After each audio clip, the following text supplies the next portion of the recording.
At Women in Retail Leadership Circle, we're proud to announce the release of our 2020 Top Women in Retail Report. The 10th annual list features 36 top women and Women on the Rise honorees, representing the leading women executives in retail today. Download your copy of the 2020 Top Women in Retail list today at mytotalretail.com/resources. Women in Retail Leadership Circle members can access the report by logging into their account at womeninretail.com/research.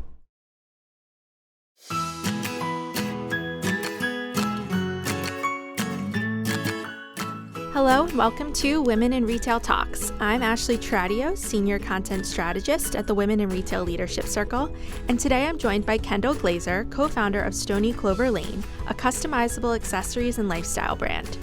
Today we're going to be talking about how Kendall and her sister Libby have reimagined everyday organization through their line of travel accessories designed to spark self-expression. So Kendall, thanks for joining me today. Thanks for having me. So I gave a brief introduction about Stoney, Clover, but can you tell me a little bit more about how you founded the company with your sister Libby and your inspiration behind the brand? Yeah, so we started the company now almost 11 years ago. It'll be 11 years this summer. It started very different than what it is now. When we started it, we were making beaded bracelets, but there was always this customization aspect to it. Never intended to make a customization company or a company that was based around customization, but it just kind of organically happened with the first iteration and then obviously now. And I think that speaks a lot to like who me and Libby are. We always say we're our ideal customer, and so many of our decisions are made based on like how we shop and our habits. And go back to the bracelets, it was kind of like we didn't like having something everybody else had, and we wanted something that was a little bit unique to ourselves. That's how the bracelets, they were customized. You could pick your color and your charm for a while until it kind of got too much and we had to have set styles. But then fast forward to when we start doing patches and pouches, that's I think why it really succeeded. It was this whole customization aspect, and we offer, it's become now, it's like lifestyle and travel accessories. So anything from a pouch that can be used as a makeup bag to your chargers, to backpacks and duffels and lunch boxes. There's really something for everybody, and everything can be customized. So it can be uniquely your own. We have 15 plus colors, 15 core colors plus seasonal.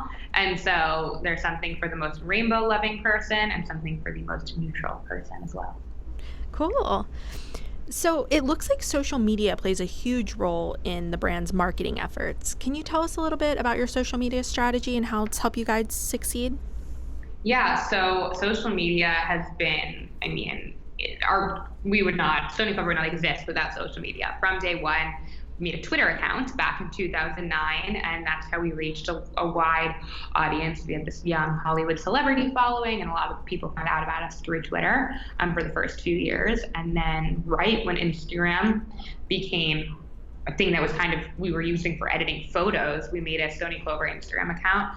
This is, I think, the summer of 2010, if I'm correct, was when we started it. And it's always just been something we use to like communicate with our audience and get to know people and show off the product. Obviously making that Instagram account in day one, we had no idea what we were getting ourselves into and what Instagram could really do, but we were always super authentic. It was always me and Libby running the Instagram and communicating with our customers and getting to know people and showing off the products and how we use them. And it's just, that's where I'd say so many people find out about us. That's where our growth has happened. We do a lot now, with influencer giftings, and people find out about that through Instagram. And it's just been like a channel that has been amazing for us and our success. Like I said, we're the only ones, Libby and I, who are on there. And so we're interacting with every customer who's sending a DM, every customer who's commenting. I'll do lives and answer questions or Q&As, and like, you really see what the people care about and what they like and what they want, what their hesitations are. And I think that has helped to create this success because we're so in it and we know, and you have this whole focus group at your fingertips, literally. And so I think we have a strong idea and sense of what the brand is, but then being able to communicate with so many people through Instagram and social is so important to us. Yeah, that's really amazing that you and Libby still run the Instagram account because you can, keep control of what the voice is. Yeah, I think we'll get to a point where we're probably there now, but where it should maybe be somebody else as well. But it's something I feel so strongly about that it is us. It just got to a point where, go back a few years, we were involved in every step of everything happening, and we were in the loop on everything. And although we're super, super involved in everything, you don't know everything going on anymore. And this is the way that we feel connected, and we do know so much, and I don't want to lose that. It's so important to me. And it's funny because people will say, you answer so fast, like, I can't believe it, such a fast response. And I'm like, because it's literally me on my personal phone getting a notification, and it's so different than a friend texting me at this point. I mean, it's a lot more people communicating, but it's like, I don't want the notification sitting there. So the first thing I do when I wake up, the last thing I do before I go to bed, all throughout the day, I'm responding right away. So, and if it's not me, it's Libby. So I feel really, really passionate about keeping this for as long as possible under our control. That's amazing. And it also sounds like you guys got started on Instagram right when Instagram was starting to pick up popularity. So I'm sure that helped as well. Yeah, definitely. I mean, I literally thought it was a photo editing app. So, if you go all the way back to the thing, it's like, weird pictures of our pop-up with with like crazy filters over them. They're still there. But, yeah, so then you see people commenting on the pictures and whatever, and you realize what it can be used for. But we weren't really following anyone else's lead at the time because there wasn't anyone's lead to really follow. Yeah, how the times have changed. Oh, yeah. So let's shift gears a little bit. You have stores in Palm Beach and East Hampton and a pop-up in New York City. Mm-hmm. Why was it so important to you guys to have your first store in Palm Beach rather than New York City where you live?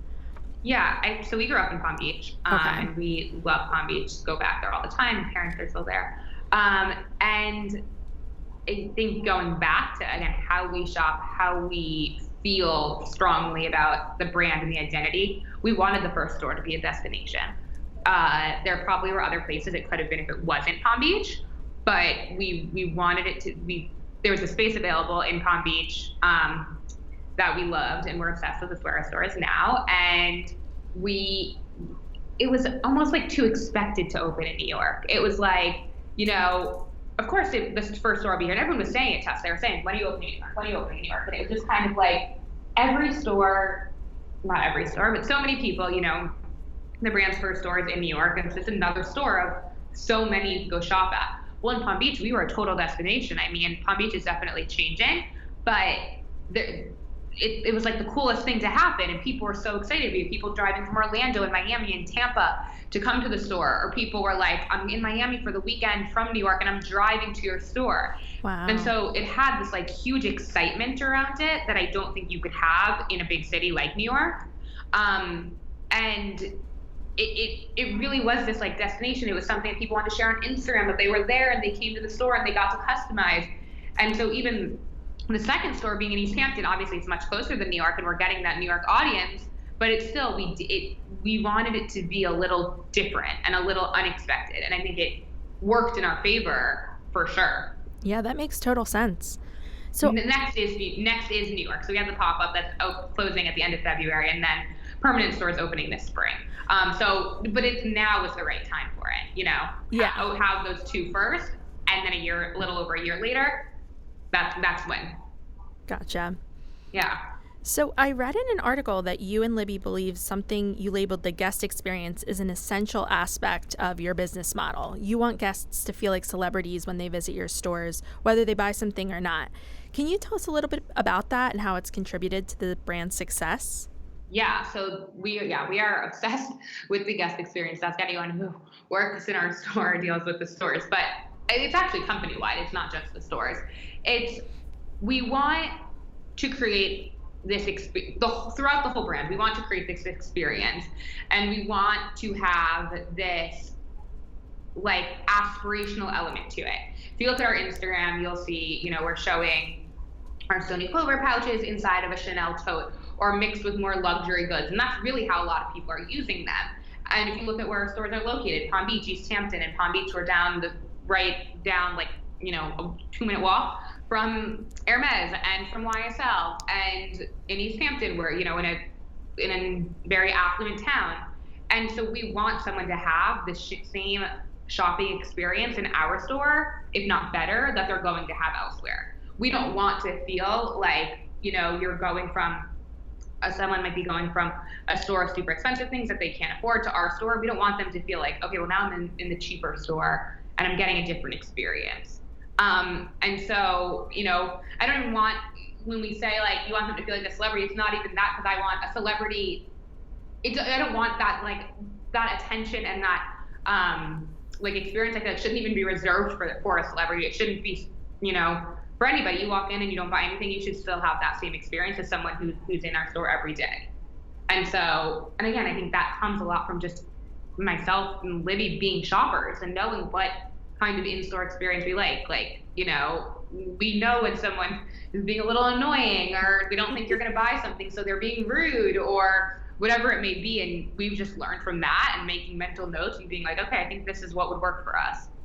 The ideal shopping environment, I think. Yeah, and it's nice because you were able to use your own experiences and put it into the brand. Yeah, exactly. So what advice do you have for women who are looking to start their own business like you and Libby did? I think you have to feel really strongly about what you're doing, because I think, like, today, everyone, through social media, it looks easy. You see a lot of times the rainbows and butterflies of opening a store or opening a business. And if you were to go to my Instagram, you see I'm traveling all the time. And yes, it's true, but it's exhausting and it's a lot of work and it's a lot of long hours. It never ends. I mean, starting a business, I don't have time off.